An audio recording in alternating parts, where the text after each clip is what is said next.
have actually offered, Manoj, which is what is the line between a martial arts hobbyist and a serious practitioner?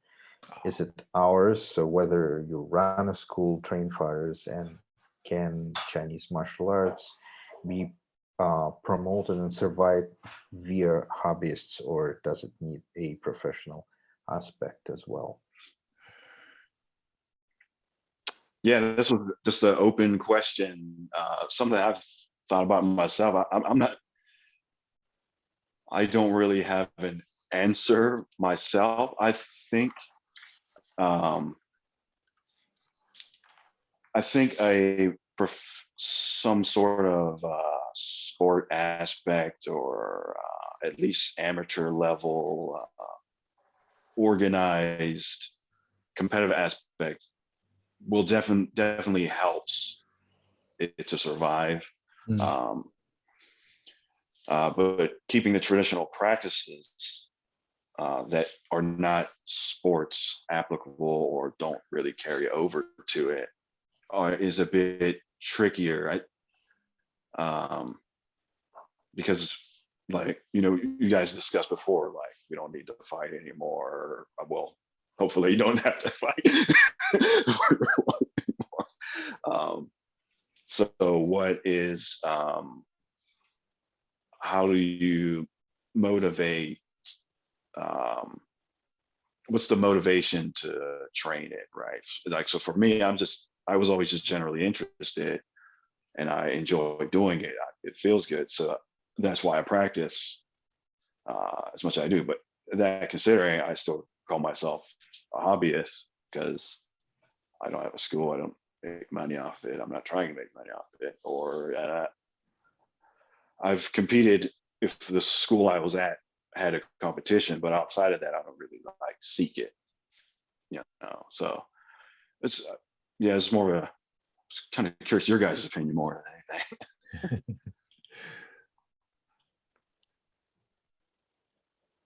Well, I do agree, and I know Joseph does too, on the combat sport aspect.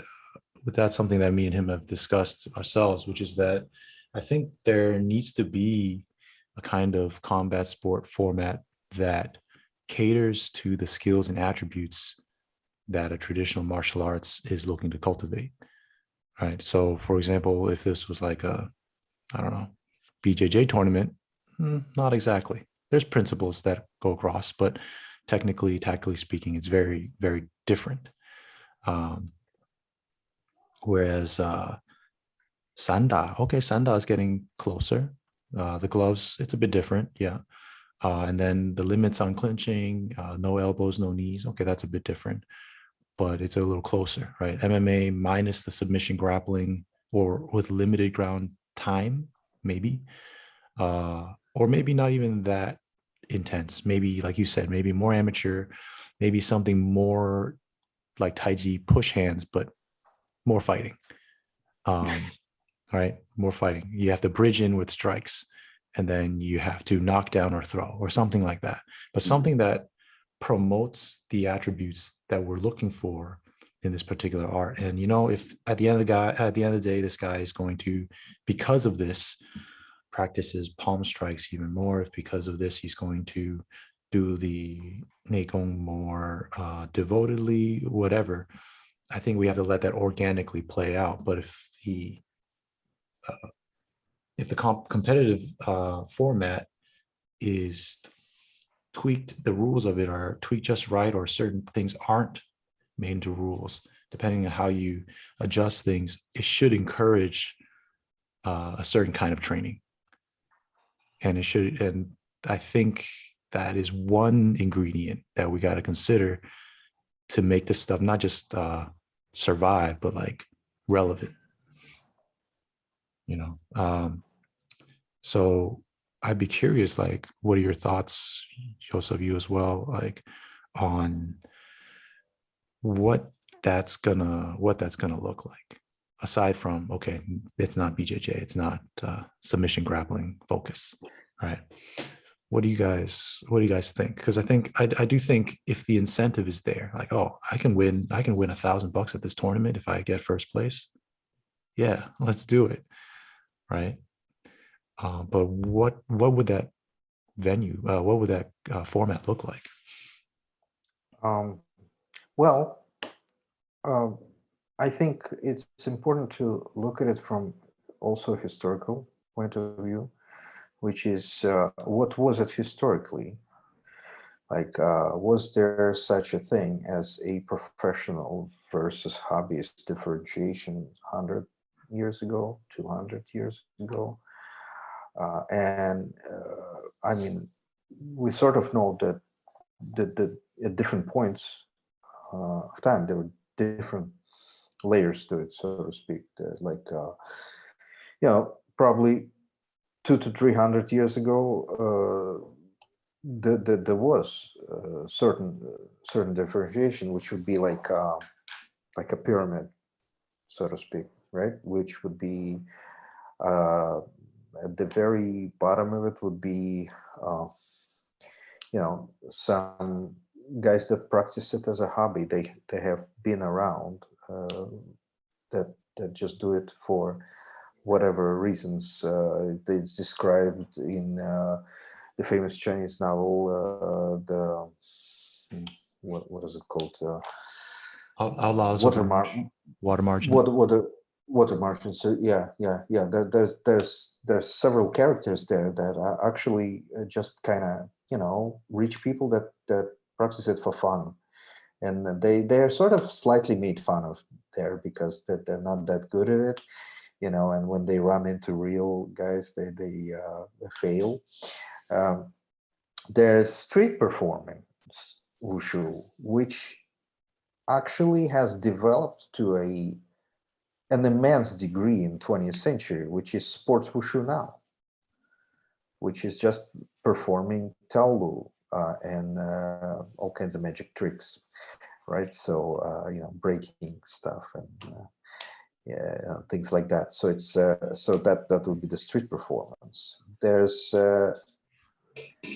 next would be like the I would say like a caravan guard, bodyguard, hired sword kind of guy who's not necessarily a top-notch professional, but he's a real dude who knows how to handle situations.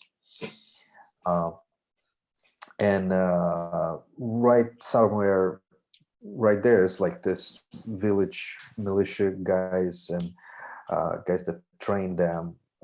They're not hobbyists. They're very real, fighters that have to deal with violence professionally, all the time. And then there's a level of like a bannerman, elite officer that would be, just better fed. Would have his, diet would be better, probably more meat to begin with, stronger because of how much he has to train. And he's a professional soldier, and perhaps, very top, shampooing kind of guys that are elite, wrestlers on top of that.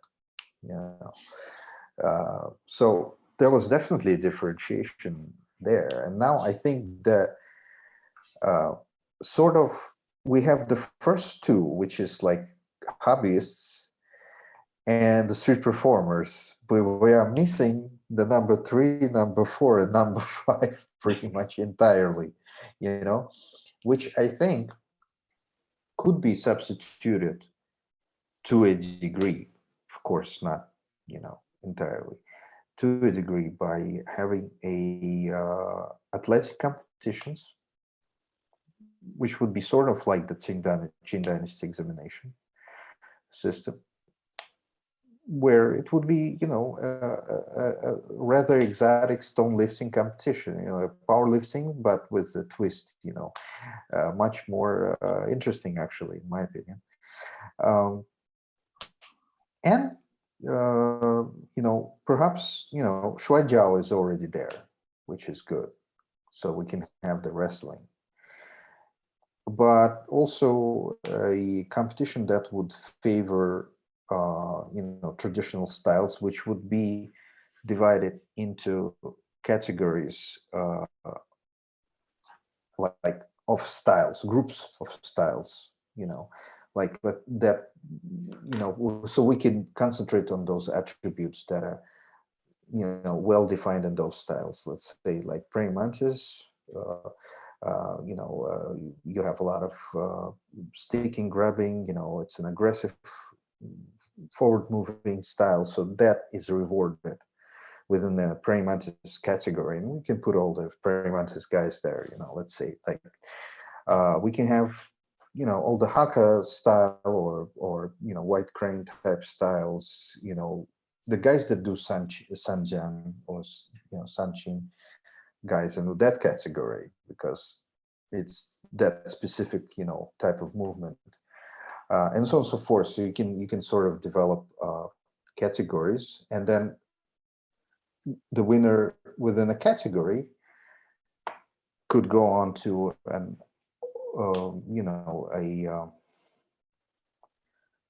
final competition where they compete against each other. Ideally, in my opinion, it would look like that.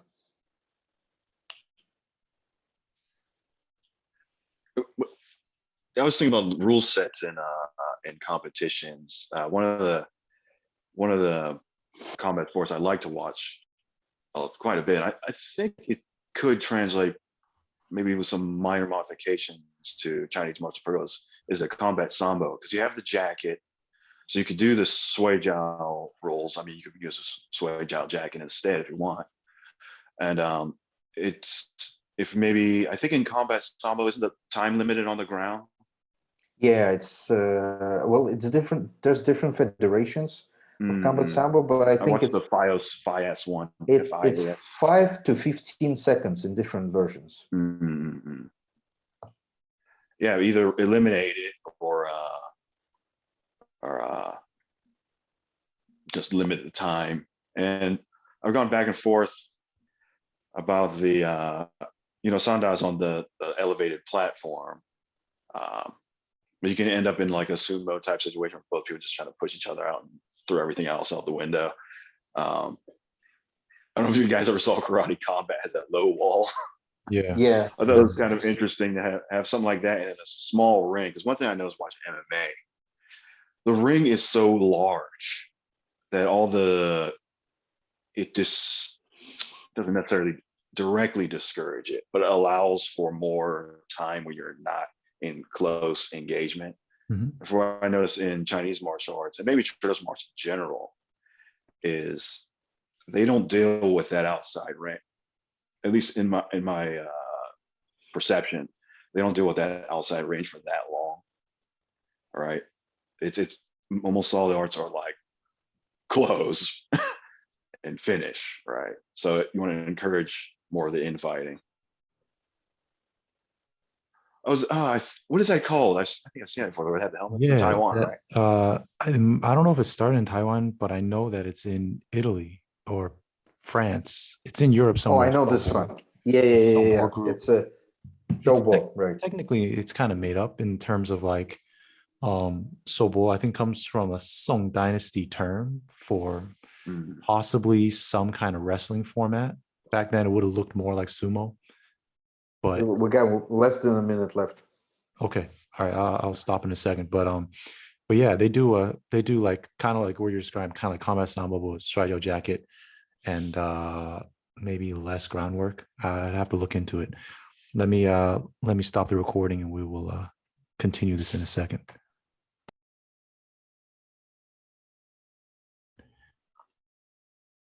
So yeah, there is a combat shuaijiao thing called sobo being done in Europe. I'm not sure if it's very popular, but it's there. People are doing it. That's a very good format. I'm thinking the only thing is that it would be cool to have like style competitions because it would help bring out those aspects that you're actually training. And show them more, and like the way kicks are rewarded in Taekwondo. I mean, overhands. Mm, Yeah, it's sort of lopsided, but how else are you going to develop those kicks? You know, I agree. uh, I agree. or boxing is a perfect example. You know, where everything is stripped away except for the hands. You know, and look how well boxing is done, but the handwork is, you know, Yeah, it's like a really good. like a skill incubation Mhm. format before we go into the MMA, let it all out, do whatever format. Yeah. I've I heard feel of Chi Sao competitions with in Mantis. I don't know if you guys have encountered those or even competed. I've never competed in one. I I think the rule was know. like you always had to have one hand like constantly touching or something like that. It was the rule was set up something like oh, that. I It didn't know about encouraged the sticking. I'm trying to remember There what was organization had them. there was a big Mantis competition, fighting competition at one point, but they canceled it. It started in the 90s, and Ilya was, I think, was at one, like at one of them or something like that. I don't remember, but the equipment was so bad, people were getting injured left and right. It was really bad, and they just canceled it Mm. because they came up with these helmets, and people would smash through them, and those pieces of helmet would like Oh, would go into, like, people would literally like lose eyes and shit. It was really bad. They canceled the whole thing. Yeah, they wasn't very well thought out as far as equipment. Yeah. would we have rules like no punching to the head, you have to use palm strikes, or anything like that, where a safety measure is built into the rules? Or is it kind of like, hey, you condition yourself, train, you find out? I would say that in order to attract more people into it, I would say that it would have to be divided into levels, where uh, there's amateur level, where something like what you described is, lots of, padding, and palm strikes to the head, this kind of thing, so that there's not that many injuries. Because if you're a hobbyist, you don't want to get injured. Yeah. You're not even getting paid for this, Yeah, like, you or pay a you're not getting. registration fee, and then the next day you go to work. Yeah, and then right. next day you go to hospital with a broken orbital bone and in your face, and that's just not too inspiring for a lot of people. Like, we were training one of the guys that one of our Mantis guys wanted to do MMA, right? So I was sparring with him, and we were training the takedown defense, and he kneed me in the head, and I had like a really nice shiner, which is fine, but I had to, like, I'm a musician, so I had to walk around with this thing like for like a month, and so actually it was a MMA slash combat samba. It was combat samba in a ring, basically, right?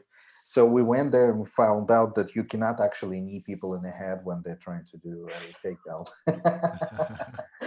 So on top of everything, so it was useless anyway.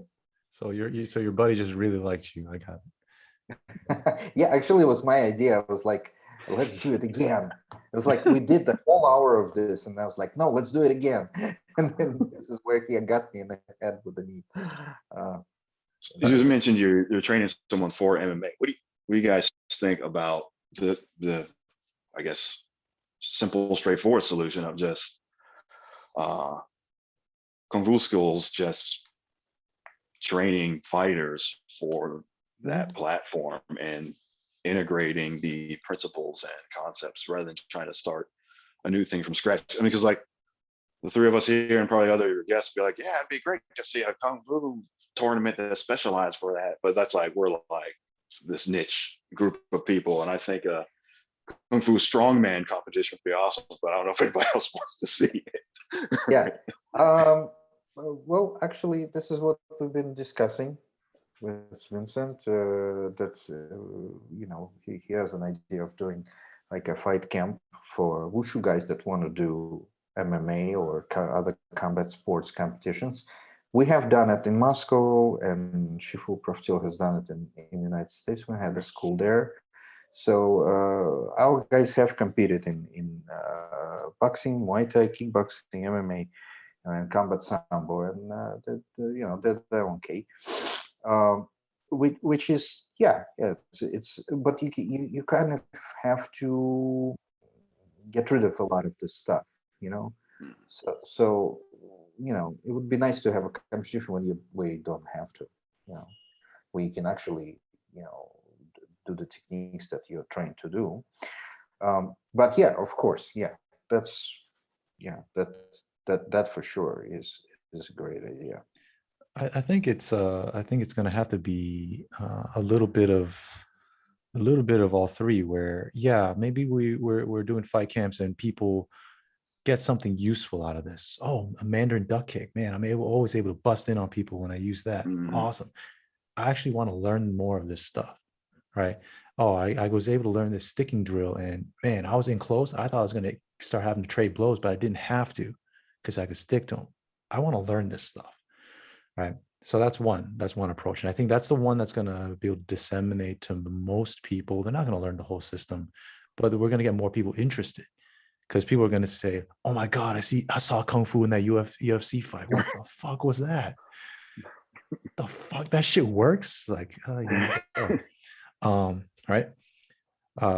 So I think that's one step. The other step would be, like, if we have someone who is dedicated, some nut like us who's like, oh, I want to do like Zhongguo Wusu, but I also want to, spend my youth cage fighting.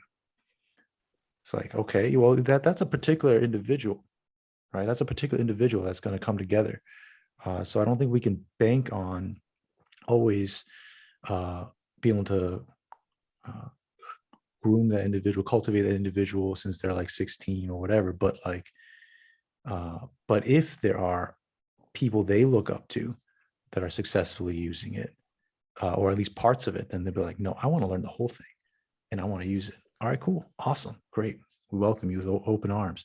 And then the third would be, I think, these competitions, because like jumping into MMA is one thing, but a lot of people who are successfully using high level wrestling didn't start off jumping into MMA. They started off years of wrestling competitions or going to the Olympics, right? We see Khabib, he's been doing Dagestani wrestling, which I guess is kind of like freestyle, and freestyle and sambo, right? Freestyle and sambo for like his whole life before he started officially being in the MMA circuit, right? And people like Uriah Hall, people who are able to use a lot of these more exotic kicks, they had to do it in a format where they didn't get punished for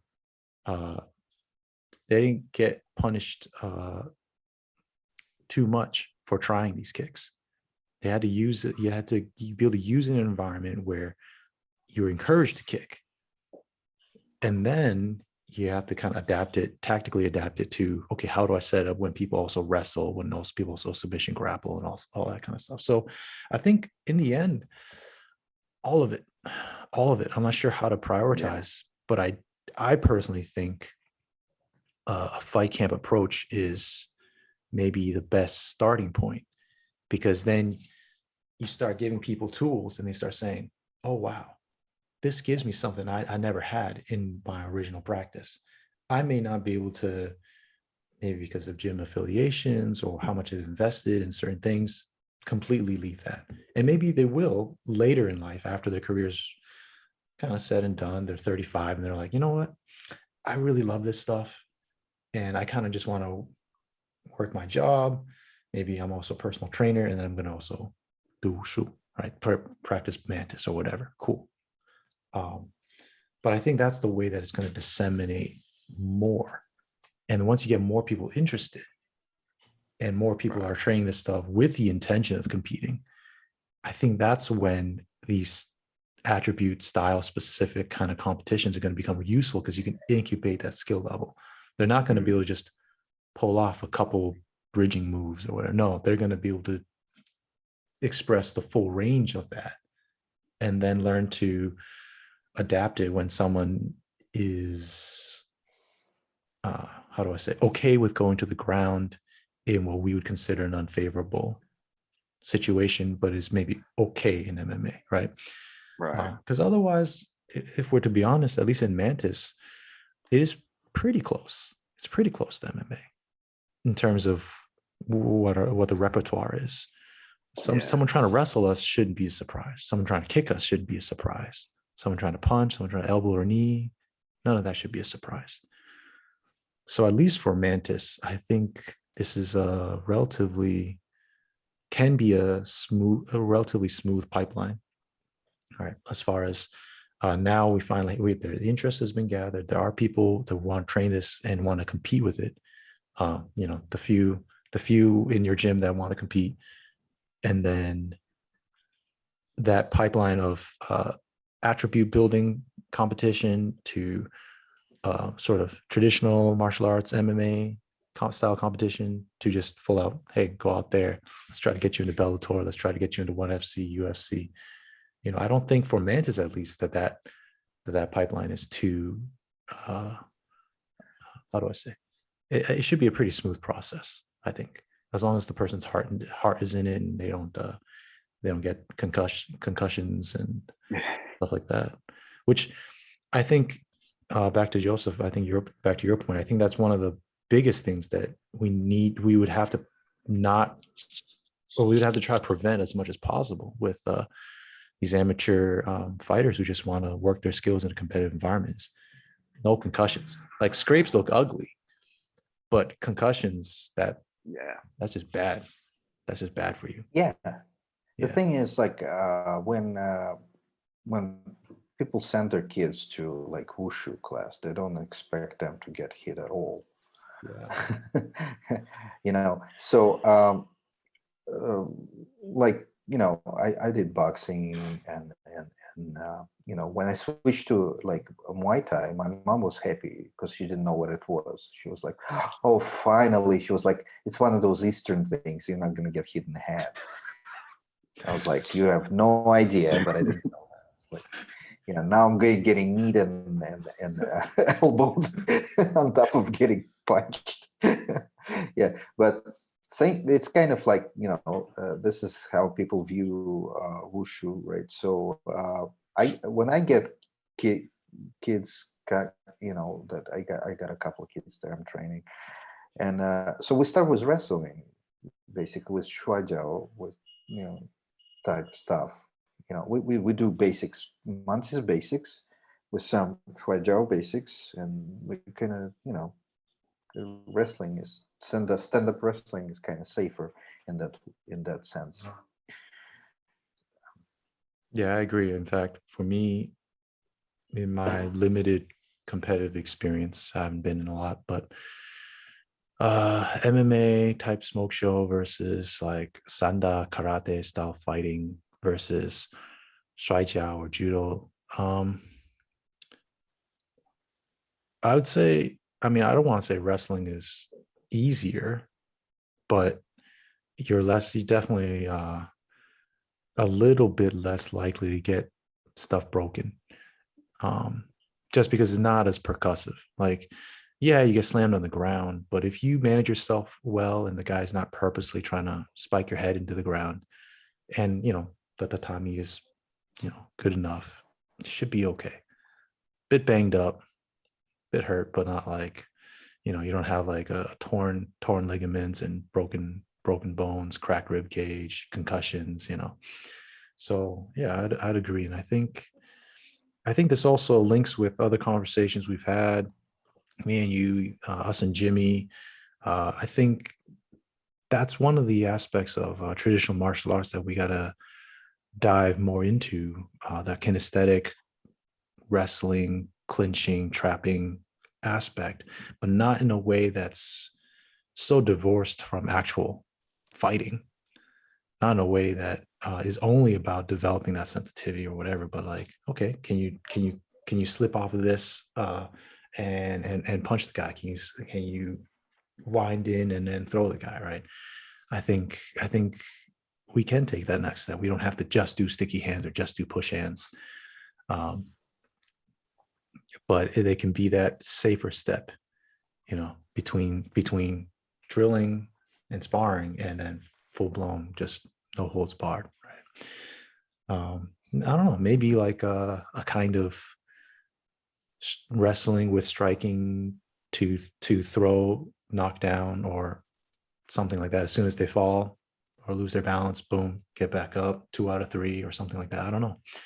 Something where you do hit and kick people, you do throw people, sweep people, but you don't bash their face in afterwards. I don't know. I think something like that could be good. Yeah, what's one of the things I was saying, I've been trying to implement some of the more dynamic type drills from the MMA school into my kind of traditional Chinese martial arts training with one of my training partners. I've been trying to come up with drills that are essentially like what you just described, basically. Like I did one the other day where one person tries to tie you up, and you basically always try to break free and strike, and the other person just constantly tries to tie up, break free, strike. And I found that drill to be useful. I've come with other ones where like I did the other two, kind of working that strike and then kind of following it immediately with the grab on the opponent. So you strike in whatever way you want, the person can block however they want, and then you grab right after. It seems to me, just at least from my experience in my what places I've trained, there's that gap in between, like you described, the drills for developing the kinesthetic awareness and the technique, and there's that gap to make it more dynamic and a more alive drill to work that particular attribute and technique into one. Mm-hmm, mm-hmm. Yeah, I think perhaps traditionally a lot of that was also done through Taolu and paired Taolu. Right. Yeah. You would all your arms engaged, boom, move, throw the guy, he does the counter move, and then boom. The set pattern though is the issue, right? Yeah, like it can be, right. it definitely can be an issue, but I think traditionally that's part of how it was done. You also see this in, the weapons work. Again, same thing. Yep. You clash in and you maintain contact, bring them aside, grab the arm. And you see this in Japanese martial arts as well. There's a lot of individual drills and then partner drills. It's almost a little too stiff sometimes, in my opinion, but they go through a codified set of like, if I cut this way, he's going to respond this way. And I push up, I cut this way, and then I block this way. And they go through these sequences. And I think that was the traditional way to try to bridge that gap between, okay, I'm developing these skills and attributes. I need them to flow together in a way that works in combat. Well, I think today. Oh, yeah, go ahead. Oh, I was just going to say, I think today we have the benefit of sports science and watching what other people are doing successfully or not as successfully. And so I think we're actually in a unique position where we have these traditional methodologies and we have what's being done now. And there could be a good selective like marriage of the two, I think. Because I think the paired forms and stuff may actually have certain benefits that we don't explore enough, in my opinion. Yeah. I mean, basically, a lot of times what I'll do, I'll take an inspiration from the 2-man sets and work that in a dynamic. Try to make it a reactive drill somehow. Right. Well, the way it was done in me хватало at least. It was basically that there's the most important transitory drill was Bada Babuda, the 8 to hit, which actually allows you to go from a a drill into directly hitting a person and him getting used to getting hit. So it's basically a like a little set where you hit him on the face, hit him in the chest, on the shoulders, and so on and so forth, applying techniques, so he's just getting used to it, and from there, the next step is sort of limited combat applications to unlimited, applications. Basically, two-man set, yes, but then it's broken into different segments, and you try to apply it in freestyle, sort of. See whether it works or not. Why doesn't it work? It's getting corrected. Your Shifu is watching and he's saying, "Oh, it's not working because you're doing this wrong." So you correct that and you try it again, and so on and so forth. And then you add more,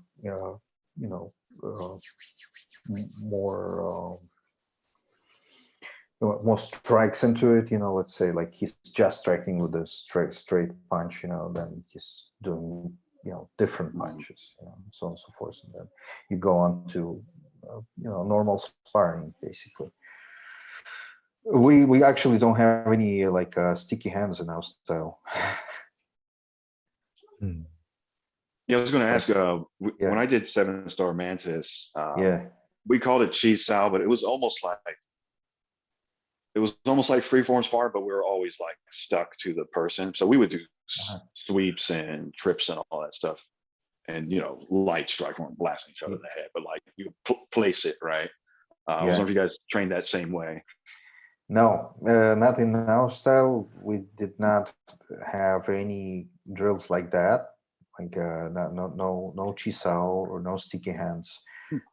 It was just basically you learn the technique, you learn it right away. You learn it in pair with somebody on a bag, on a heavy bag, and solo, and with some equipment, with like some weight or things like that, and basically you train that, and then you do the Bada Babuda thing, so you get used to getting hit, and then you transfer that into like limited sparring, and then so on and so forth. But there's no like sticky hands. We don't have that. In Sufu Randy Brown's school, we didn't do sticky hand sparring like you described. We did so we would learn a striking technique or a block and strike or whatever, or a throw, and we would practice it on each other or on the bag. And then we would do a drill for it. How do you bridge the gap, get in and do it? And then we would just spar with it. But we did have a drill that is called elephant boxing, I think. I don't know. That's how it was translated. But you stand in front of the person. I can touch your chest. You can touch my chest. It's like push hands, but you don't have to start off in this position. You're square. Whoever moves their foot loses. So you learn to get into their center line. You learn to pass things. You learn to open things. You learn to tie, right? Pluck, boom. Okay, they go that way. You learn to press the hips. You learn to do all these things. And it's like sensitivity warm-up drill. We don't do it in sparring or as a sparring format, but it's like a warm-up drill. And then, we do all these like, okay, learn the technique, drill the technique, try to use it in sparring. And then that kind of progression. Sometimes the drill for the technique is just straight out of a form. Sometimes it's not. But yeah. So we don't really spar with the sticky hands, but we have something similar. But doesn't have to be sticky. It just works better if it's sticky. Like you could stand in front of each other and you just be faster and stronger, just to show the guy Right. Yeah. you Yeah. can Yeah. win. I remember doing a drill similar to that. We didn't do it all the time, but I remember doing something similar to that when I did Mantis. Mm. We do as far as, well, something similar. We it's not sticky hands, but it's like it's more of a strength training exercise. There's a bunch of those that you do with the partner where you're supposed to fight over it. Like you're supposed to, like one of you is supposed to win the position. Mm. But it's to develop group strengths, that thing, like where's, like, for example, you stand in front of each other, you grab each other's hands like this, and you try to out wrestle somebody, so sort of like that. There's fist to fist, you're supposed to press, and push him out of the position, for example, or there's a grab and you're trying to get out of that grab. He's trying, there's a bunch of grabbing drills like that. And, then you're supposed to, if you get out of the grab, you can punch, for example, those kind of thing. But yeah, they don't have to be exactly sticky hands. So it sounds like you guys are working that kinesthetic awareness subliminally, like because you guys are using elements of that with a lot of stuff, but not specifically working that only. Right. Yeah. Cool. Yeah, it's a bit different in that sense. Yeah. Interesting. I wonder if it's a later thing that like 7-star people added in. Yeah, it is. I think so, because they added a whole lot of stuff. They like Luche Talan. They added this signature trend type movement. Yep. And there's a style right next to the village where our style comes from. They have the same. The same people teaching there, but they got circle walking, like in Bagua. Oh, wow. Eight-step Mantis has I think has some Bagua influence as well. Yeah, and then and I know 7-star not only is it from the same guy. Eight-step is the Zhang Haolun. Yeah. And that village Zhang Haolun taught, but before he came up with the 8-step, and he already probably had the some of the Bagua stuff down, and it's there. It was very surprising to me, but it actually works really well with the form that I know from that village, Jan Chui, just to grab and to hit, basically, Jan Chui. Yeah. And it's a really cool form. It's like perfect for a guy like me, like a short, stocky guy, like Zhang Haolun was. I totally relate. I can totally relate to this form. Anyway, so there's a drill for that form, which is basically like circle walking like this, just like in Bagua. It's like, and you walk in a circle with a partner, though. Like it's partner drill, where you can go, like that. It's really cool. I think 7-star not so, only so the defense, they got it later when Li Danbai came up with the whole thing. Because with the Jingwu influence, or being in Jingwu, they got exposed to all kinds of stuff. Plus, I think there's a whole branch of Mantis in Hong Kong that has its own flavor. Yeah, they got sticky hand. They have the wooden dummy form. Yeah, they do. I noticed that. Yeah. We had a wooden dummy at our school, but I didn't learn any specific drills with it or anything. Just there, people would practice the regular hook, grapple, hit with it, and quad and stuff on it, but we didn't have any set thing to do on it. Yeah, I don't think Randy had Sue Brown have any specific. No, he had a wooden dummy, but I think it was just for fun. We didn't really have it for like specific training. But if there were visitors to the school who had done some other art that involved a wooden dummy, they got all excited because they're like, "Oh wow, this is a nice wooden dummy," and they're like, "Bang, bang, bang, bang, bang, bang." So it's funny. Yeah. Wow, I've got a lot to think about. You guys all brought up some really interesting points, man. I was gonna say, when we were talking about the MMA and Kung Fu people training in MMA, the coach of my MMA gym, his name's Ryan Bowe. He actually started doing martial arts, doing Wing Chun. Uh-huh. And there's one hurdle, I think, in trying to train people now at a Kung Fu school might be the perception that he has is that he said, when he wanted to fight, he couldn't get his Wing Chun to work. So basically his opinion now is like, if you want to fight, you go do what we do here, and the other stuff is cool for exercise. It's gonna sound So rude. I think there's that bit of a perception now that I think It's gonna sound rude, but I feel like a lot of traditional Chinese martial artists have like the fighting equivalent of like erectile dysfunction. Like right. it's like some weird fucking disconnect going on. Like we're punching, we're kicking, we're tripping, we're throwing. Like what's with this erectile dysfunction? Like what the fuck, But I think sometimes it's not just might not just be the training style or the teacher. Sometimes I think it's also who is learning and what their intentions are.